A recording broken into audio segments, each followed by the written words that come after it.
ChatGPT announces improved search. The Trump administration accidentally leaks its AI plans on GitHub.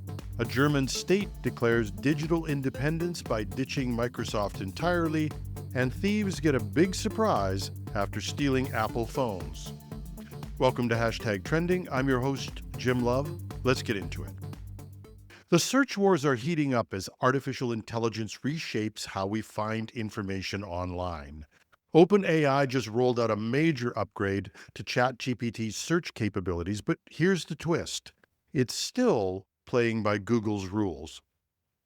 ChatGPT now offers real-time web search built directly into its GPT-4o model for Plus subscribers. Users can ask timely questions and get summarized, cited answers from the live web, complete with conversational follow-ups that maintain context. It's a slick experience that feels more natural than traditional search engines. But here's what's happening behind the scenes. ChatGPT doesn't actually crawl the web itself. Instead, it's powered by Bing, meaning OpenAI's ability to search. Instead, it's powered by Bing, meaning OpenAI's ability to answer questions is fundamentally limited by what Microsoft's search engine chooses to show. This creates an interesting dynamic in the AI search landscape. Perplexity.ai is taking a different approach, blending multiple sources, including Bing, and its own retrieval systems to build fast, citation-heavy responses. It's winning over researchers and developers who want precision and transparency. However, like ChatGPT, it's still dependent on what upstream search engines can provide. Meanwhile, Google operates on an entirely different level. Its search engine remains the most comprehensive and up-to-date thanks to its massive independent web crawling infrastructure. Whether you're hunting for niche blog posts, breaking news, or that obscure product buried deep in search results, Google is more likely to have it and rank it well. Google isn't standing still either.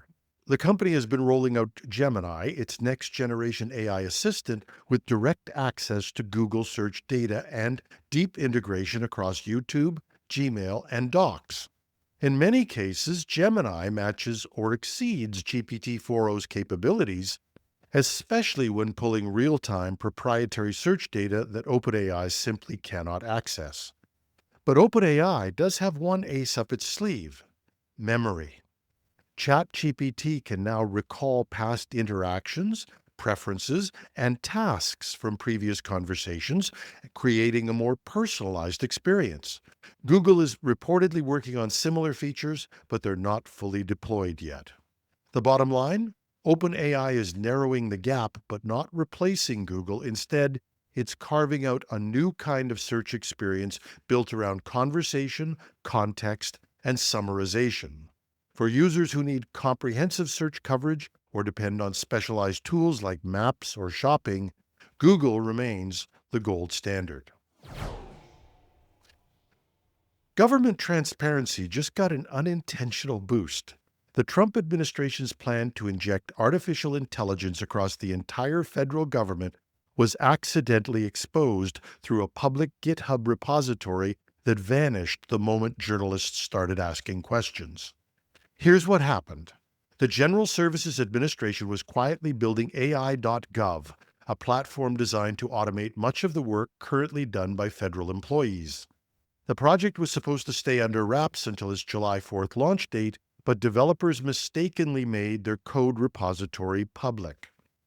The Register and 404 Media spotted the leak and archived the contents before officials could lock it down. What they found reveals an ambitious AI-first strategy for government operations.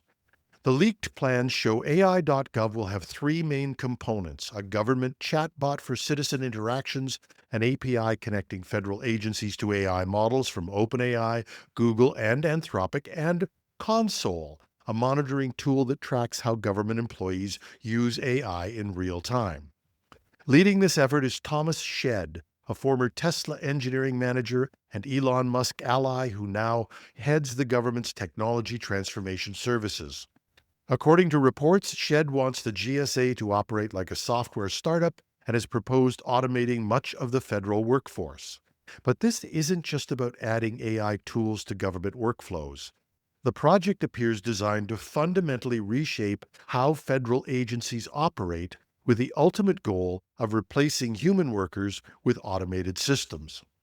The technical details reveal the administration is working with Amazon's Bedrock platform and FedRAMP certified vendors. However, experts have raised serious concerns about AI systems handling confidential data and personally identifiable information about citizens. This leak comes as the administration pushes aggressive AI adoption while eliminating state level AI regulations. Agencies are increasingly turning to AI to replace employees eliminated in widespread layoffs. The broader implications are staggering. We're potentially looking at the largest automation initiative in government history, with AI systems making critical decisions affecting millions of Americans. With concerns emerging about structural issues of security for AI systems, and frankly, with the seeming inability of the government to keep anything secret, including its own AI plans, there may be reasons for concern about how fast the government moves in this new direction. One German state has made the tech breakup official. We're done with Teams, declared Schleswig-Holstein's digitalization minister, announcing his government's complete split from Microsoft. Schleswig-Holstein is a state in northern Germany, close to Denmark both geographically and culturally.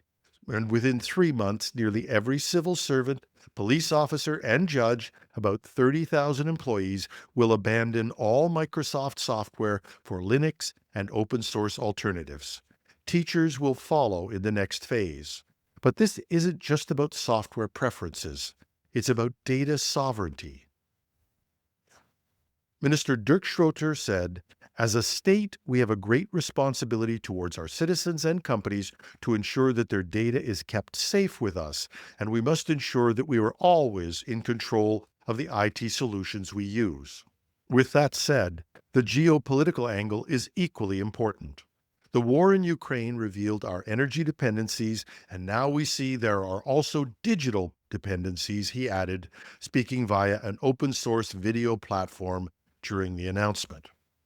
Schleswig-Holstein is also moving government data from Microsoft Azure to European-based cloud infrastructure, ensuring sensitive information stays within German jurisdiction and away from potential U.S. company access.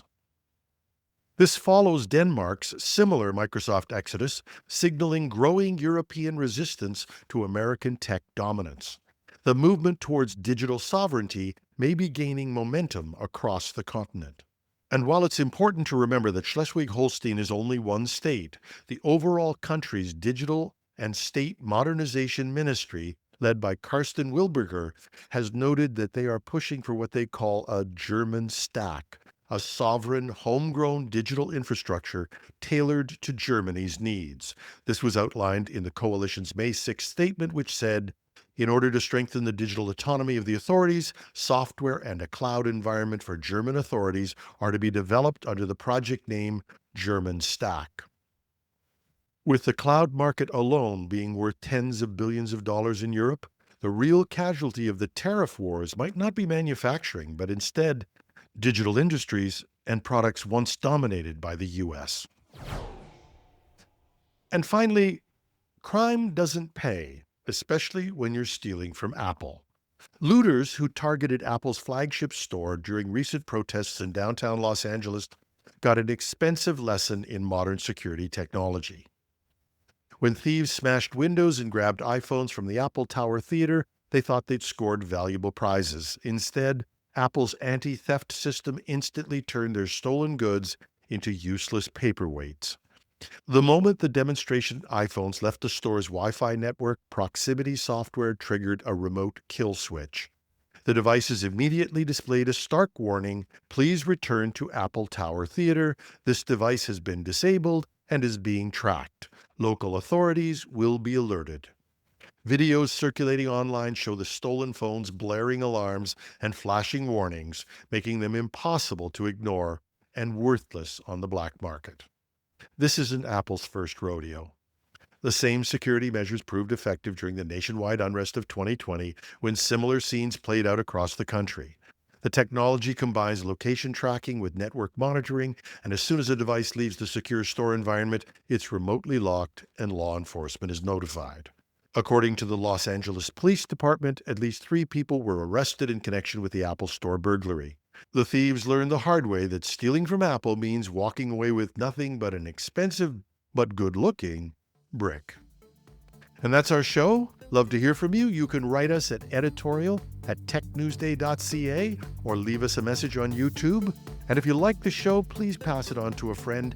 And if you can, go to buymeacoffee.com/techpodcast. That's buymeacoffee.com/techpodcast and buy us a coffee and maybe a donut. The money we collect goes all towards making the show better and improving our technology. That's our show. And to those of you who have already donated, thank you very much. It's made a big difference. I'm your host, Jim Love. Have a terrific Tuesday.